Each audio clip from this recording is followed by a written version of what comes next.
Hey, wow, sir has come. Wow, and great idea. Excellent mind. Bravo, you have done well. Hi. Alas, she died so young. Yes, guys, welcome back to my YouTube channel. आप लोग का मेरे YouTube channel पर स्वागत है। जो मैंने शब्द बोला है, पहुंचते ही जो मैंने वर्ड बोला, हुर्रा, एलास, हाई, वाओ, हे, ये सब वर्ड आज हम लोग सीखने वाले हैं, जो कि इंटरजेक्शन के अंतर्गत आते हैं। यह बहुत ही आश्चर्यजनक और बड़े ही स्ट्रांग फीलिंग शब्द हैं, जिसके बारे में आज हम लोग चर्चा करने वाले हैं। आज का टॉपिक आपका इंटरजेक्शन टॉपिक है और उसी के बारे में हम चर्चा करने वाले हैं। यह जो सडन आइडिया है, इन सब जो अचानक फीलिंग हमें जो उत्पन्न हो जाती है, इमोशन उत्पन्न हो जाता है, तो उसको जो एक्सप्रेस कर देते हैं, वही शब्द आज हम इस टॉपिक में लेके आए हैं। And this is your last topic of the part of speech. So guys, keep on watching, and your totally subject in the part of speech, totally articles, totally matters is going to be finished today. So let's start topic today. मित्रों, आज का topic मैं शुरू करने वाला हूं, क्योंकि यह टॉपिक बहुत ही उनिंदा, बहुत ही महत्वपूर्ण है। आज का टॉपिक मेरा पार्ट ऑफ स्पीच का अंतिम टॉपिक है, और इसके बाद में अब हम जब पढ़ने वाले हैं तो पार्ट ऑफ स्पीच को हम नहीं पढ़ेंगे। जब हम पढ़ेंगे तो वह हमारा टेंस रहेगा, और टेंस का जिसे आप बेसब्री से इंतजार कर रहे हैं, उसका हम आगाज करने वाले हैं और वह चल जाएगा। तो आज हम इंटरजेक्शन के बारे में अध्ययन करने वाले हैं। तो समय जाया ना करते हुए आ जाते हैं अपने हम टॉपिक पर। आप लोग तैयार हो जाइए, कलम कापी लेकर के, बी रेडी फॉर स्टडिंग, तैयार हो जाइए और शुरू करते हैं। Let's start today session. आज एक टॉपिक मैंने है पार्ट ऑफ स्पीच में मेरा लिया है इंटरजेक्शन, विस्मय या बोधक या विस्मय सूचक अव्यय।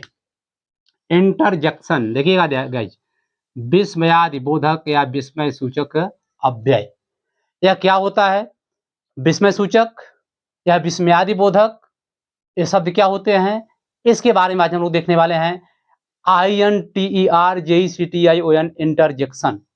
देखिए, जब हम कोई बात अपनी प्रकट करें, सडन आइडिया, हम बैठे हैं, अचानक कोई मन में हमारा मनोवेग या जो हमारी इमोशंस, फीलिंग्स जो अचानक उत्पन्न हो जाती है, क्रिएट हो जाती है, और जो हम शब्दों में बयां कर देते हैं, वही हमारा क्या कहलाता है? इंटरजेक्शन कहलाता है। मतलब क्या होता है? विस्मयादि बोधक अव्यय कहलाता है।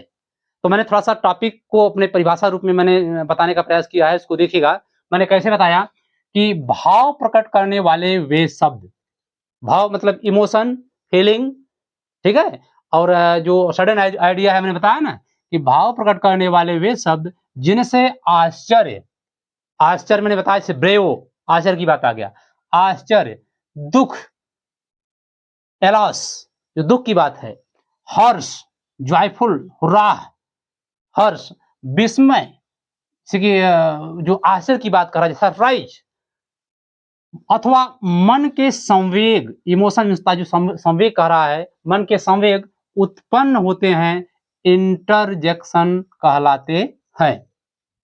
देखिएगा, रुकिएगा, मैं फिर बताने वाला हूं। क्या बता रहा हूं कि भाव प्रकट करने वाले वे शब्द जिनसे आश्चर्य, दुख, हर्ष, विस्मय या संवेग उत्पन्न होते हैं, वे क्या कहलाते हैं? इंटरजेक्शन शब्द कहलाते हैं। यह परिभाषा रूप में लिख दिया। और यहां पर मैंने लिखा, जैसे मैंने लिखा आहा, हिंदी में क्या कहते हैं? आहा, ओहो, अरे, वाह, शाबाश, छी, उफ आदि शब्द। ये शब्द क्या है? अचानक वर्ड उत्पन्न करने वाले हैं। जैसे मैं आते ही मैंने बोला ना कि हे सर हैज कम, मतलब अरे सर तो आ गए, आ जाओ, पढ़ने के लिए तैयार हो जाते हैं। या कोई अचानक घटना, अचानक इवेंट कोई हो जाती है, वो जो है कि टेक प्लेस कर लेता है, तो क्या करते हैं, उसको हम अचानक रूप में तुरंत हम एक्सप्रेस करने के लिए क्या करते हैं? हम विस्मय बोधक शब्द का प्रयोग करते हैं। यह शब्द हमारा क्या है? सब विस्मय बोधक शब्द है। हिंदी मैंने कहा आहा, ओहो, अरे, वाह, हा, शाबाश, छी, उफ आदि। मैं फिर बताना चाहूंगा हिंदी में क्या परिभाषा इसका है कि भाव प्रकट करने वाले वे शब्द जिनसे आश्चर्य, दुख या हर्ष प्रकट होता है, या मन के वेग या मन के संवेग उत्पन्न होते हैं, वे क्या कहलाते हैं? इंटरजेक्शन कहलाते हैं। ठीक है, ये तो स्पष्ट हो गया। अब वही को मैं इंग्लिश में लिखने का प्रयास किया कि an interjection is a word, or phrase that expresses hidden ideas और फीलिंग्स ऑफ द हार्ट, जो मन के संवेग, मन की छुपी भावनाएं, ठीक है, कराए कि इंटरजेक्शन मतलब क्या होता है, विस्मय बोधक या विस्मय सूचक शब्द वे शब्द होते हैं, वे वाक्यांश होते हैं या जो डेट एक्सप्रेस है, जो को प्रकट करते हैं हिडन आइडियाज और फीलिंग, अंतर्गत छिपे हुए भावनाओं का या इमोशंस को कह सकते हैं, इमोशंस, हिडन इमोशंस आइडियाज और फीलिंग्स ऑफ द हार्ट, मन के हृदय को, मन के भावों को अचानक जो प्रकट में कर देते हैं तो क्या कहलाते हैं, हमारा इंटरजेक्शन कहलाते हैं। इसके वर्ड मैंने क्या लिखा, एक और परिभाषा मैंने लिख दिया छोटा सा, expressing sudden idea, expressing sudden idea और इमोशन भी कर सकते हैं, यहाँ पर लिख लेना इमोशन, एक शब्द और लिखिएगा इमोशन, EMOTION, यहाँ पर मैं एक लिख दिया, ऊपर आ दिया। क्या कह रहा है कि एक्सप्रेसिंग सडन आइडिया और इमोशन इज एन इंटरजेक्शन, ठीक है।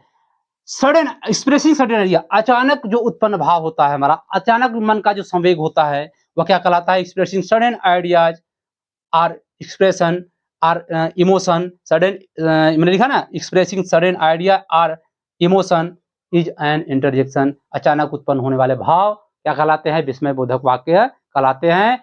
आई होप कि आप मेरी बात को समझ गए होंगे। मैं इसको जैसे में लिखा, हुर्राह, ये सब देखिए जितने वर्ड हैं अंग्रेजी के मैंने लिख दिया, हुर्राह आश्चर्य की बात कर रहा है जो है कि, फिर हा, हे, एलॉस, आह, ओ, व्हाट, ब्रेव, हुस,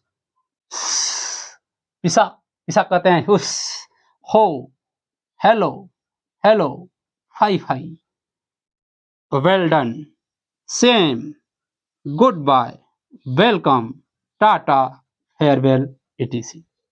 मैंने इतने वर्ड प्रयास किया लिखने का। ऐसे तो वर्ड बहुत हैं, लेकिन जो ज्यादा आए दिन प्रयोग होने वाले शब्द हैं मैं उन्हीं को लिखने का प्रयास किया है यहाँ पर, और मैंने लिख भी दिया वर्ड को, इसको आप नोट डाउन करिएगा।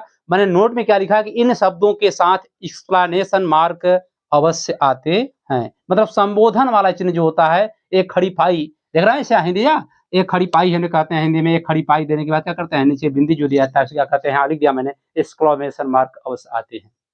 इन शब्दों के साथ क्या आते हैं, एक्सक्लेमेशन मार्क अवश्य आते हैं। आई होप कि आप मेरी बात को समझ गए होंगे। मैं कितनी बार लिखा हूं यहाँ पर, जितने वर्ड है इसको आप लिख लीजिएगा, नोट डाउन करिएगा, जो मैं जितना वर्ड लिखा, यह शब्द हमारे क्या है, सब एलास हो, चाहे एलास हो, चाहे हुर्रा हो, चाहे हेलो हो, चाहे फेयरवेल हो, चाहे टाटा हो, चाहे वेलकम हो, यह सब क्या है, इंटरजेक्शन, विस्मय बोधक या विस्मय सूचक अव्यय के अंतर्गत आते हैं। तो ये मैंने तो परिभाषा लिखा है यहाँ पर, अब मैं यहाँ पर थोड़ा सा परिभाषित करने का प्रयास किया। अब मैं थोड़ा सा एग्जाम्पल देने का प्रयास करूंगा, और एग्जाम्पल के द्वारा आपको और चीज स्पष्ट हो जाएगी। अब आप जो है कि इसको पहले स्क्रीनशॉट ले लीजिए या इसको नोट डाउन करिए, मैं बगल हो जा रहा हूँ, ठीक है।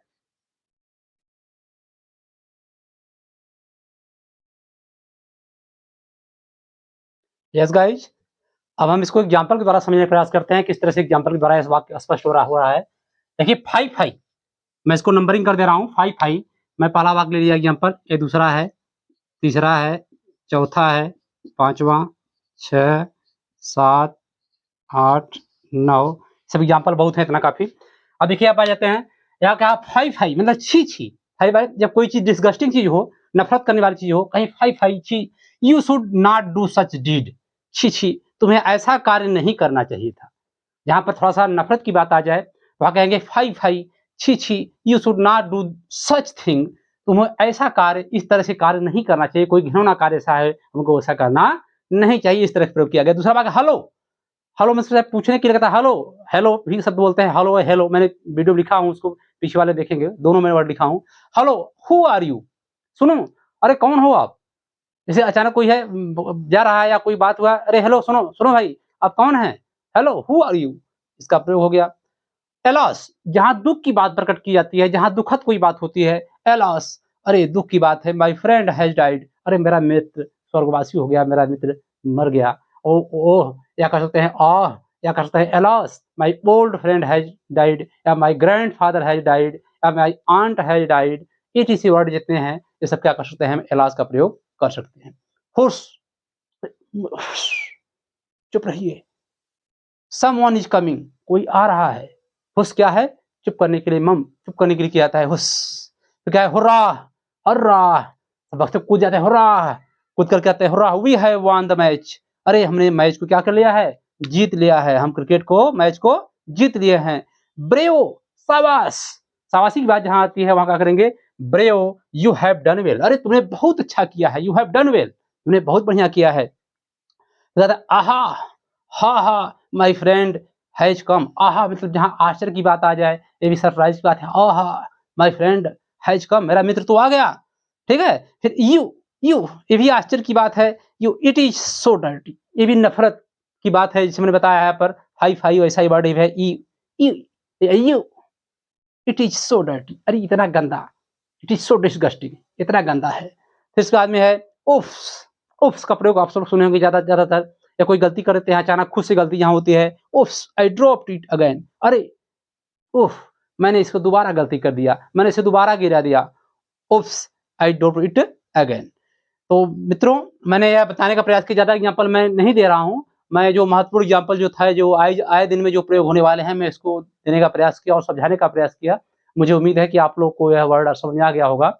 मैंने जितने वर्ड बताया, हेलो के लिए हु आर यू, और फाई के लिए you should not do such deed, alas के लिए my friend has died, hush के लिए समवन इज कमिंग, हुर्रा के लिए we have won the match, फिर brave you have done well, फिर aha my friend has come, ew it is so dirty, oops I dropped it again, ये सब word मैंने प्रयोग किया।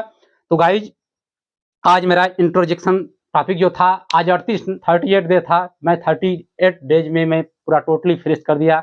अब हम इस पर चर्चा नहीं करने वाले हैं। आपको जितने भी पार्ट ऑफ स्पीच में जहीं भी टॉपिक कहाँ यहीं भी आपको जहाँ कहीं भी आपको सर्च करना है, सर्च करके आप देख सकते हैं, चाहे नाउन हो, चाहे प्रोनाउन हो, चाहे एडजेक्टिव हो, चाहे एडवर्ब हो। मैंने शुरुआत मैंने कहा था, प्रारंभ मैंने कहा था कि well begun is half done, किसी कार्य का अगर शुरुआत अच्छे ढंग से होता है तो उसका अंत भी बहुत बढ़िया होगा। मैंने पार्ट ऑफ स्पीच को जितना डिटेल में पढ़ाया हूँ, मैं अपनी प्रशंसा तो खुद नहीं कर सकता, क्योंकि कहा गया है ना कि अपने मुंह जो करे बड़ाई इंद्र होय सो छोट हो जाई। अगर भगवान इंद्र भी चाहें अपनी प्रशंसा करें तो वो भी छोट माने जाएंगे, क्योंकि अपने मुंह से प्रशंसा नहीं करनी चाहिए। One should not praise one self, किसी को खुद की प्रशंसा नहीं करनी चाहिए, उसका कार्य जो होता है वो प्रशंसा दिलाता है। तो मैंने पार्ट ऑफ स्पीच को शुरू किया। सबसे पहले मैंने अपना जो यूज शुरू किया था, यूज खत्म किया। अब मैं पार्ट ऑफ स्पीच में पूरा 8 पार्ट ऑफ स्पीच में पढ़ा दिया, और जो भी पार्ट ऑफ स्पीच हार्ड थे, कठिन थे, मैं इसको पार्ट वाइज पढ़ाया, और डे लगातार मेरा चलता रहा। मैं 38 डेज में मैंने टोटली फिनिश कर दिया। मेरा पार्ट ऑफ स्पीच आज समाप्त हो गया। अब हम अगले सेशन में हमारा चलने वाला है टेंस। क्या चलने वाला है? Tense, TENS। अब यह टेंस माने होता क्या है, यह टेंस क्या होता है, टेंस के बारे में हम क्या चर्चा करने वाले हैं, यह सभी के बारे में टेंस क्या होता है, किस तरह से स्पीकिंग में प्रयोग करते हैं, मैं इसको including speaking with grammar section for the preparation level and for the oral and written or spoken types you should learn with me with this channel. So keep on watching and don't skip the video and keep on regular video keep on watch। हमेशा आप जो है keep on करते रहिए, लगे रहिए, देखते रहिए, वीडियो को सर्च करते रहिए, देखते रहिए। जब मैं वीडियो डालता रहूँगा, आप लोग देखते रहेंगे। मेरा डॉट सेक्शन खत्म हो गया, अब मैं पार्ट ऑफ स्पीच खत्म कर चुका हूँ। आज के बाद आज मेरा अंत था। आप थंबनेल में भी देखेंगे कि आज पार्ट ऑफ स्पीच समाप्त हो गया। इसके बाद में मैं टेंस शुरू करने वाला हूँ। मेरा तीसरा टॉपिक रहेगा टेंस। टेंस का आप लोग इंतजार करिए और बहुत बढ़िया सा उसको आप पढ़ेंगे। मुझे पूरा विश्वास है, उम्मीद है कि आप लोग सब कुछ सीख जाएंगे टेंस के माध्यम से। जितना मैंने इसको पढ़ाया, इसको भी आप लर्न करते रहिए, रिविजन करते रहिए, रिविजन करते रहिए, और इसके बाद में आप लोग टेंस को सीखते जाएंगे। फिर पैसिव वॉइस, डायरेक्ट जितने भी नीचे जो है बिलो से एबव चलते चले जाएंगे हम, और ग्रामर में हम हाई मुकाम तक पहुंच जाएंगे। और मैंने कहा था कि जो मैंने वादा किया उस प्रारंभ में कि आप लोग केवल मेरा साथ दीजिए। और एक मेरे बात और है कि मेरा वीडियो यह जो है समाप्त करने वाला हूँ, उसके पहले मैं एक बात और कहना चाहूँगा, मैं बार-बार नहीं कहूँगा। Please subscribe this video, please like this video, please share this video to your friends और colleague, so that they also may gain with or through this video gain knowledge। अपने ज्ञान को, अपने बुद्धि को वह इंक्रीज कर सके इस माध्यम से। अपने मित्रों को, अपने रिश्तेदारों को, नातेदारों को, जितने भी हैं, अपने सहपाठियों को कृपया शेयर करिए। और अगर आपको सेशन अच्छा लगा हो तो उसको लाइक करिए और सब्सक्राइब को बढ़ाने का प्रयास करिए, ताकि मेरा भी उत्साह वर्धन होता रहे, मैं अच्छे उत्साह के साथ काम करता रहूं। अब इसी के साथ मैं अपने वीडियो को आज इसी में समाप्त कर रहा हूं। फिर हम मिलने वाले हैं नए इंटरेस्टिंग और बहुत ही धुआंधार सेशन टेंस को हम आगाज़ करने वाले हैं, शुरू करने वाले हैं। अपने मित्रों को बता दीजिएगा। अब सब्सक्राइब किए रहेंगे तो आपका नोटिफ़िकेशन आ जाएगा और नोटिफ़िकेशन आने के बाद जब चाहे आप तब देख सकते हैं। इसलिए मैं लाइव क्लास नहीं चला रहा हूँ। मेरा यह रिकॉर्डेड क्लास है, जब इच्छा हो आप देखें। इसके साथ मैं अपनी वाणी को विराम देता हूँ। जय हिंद।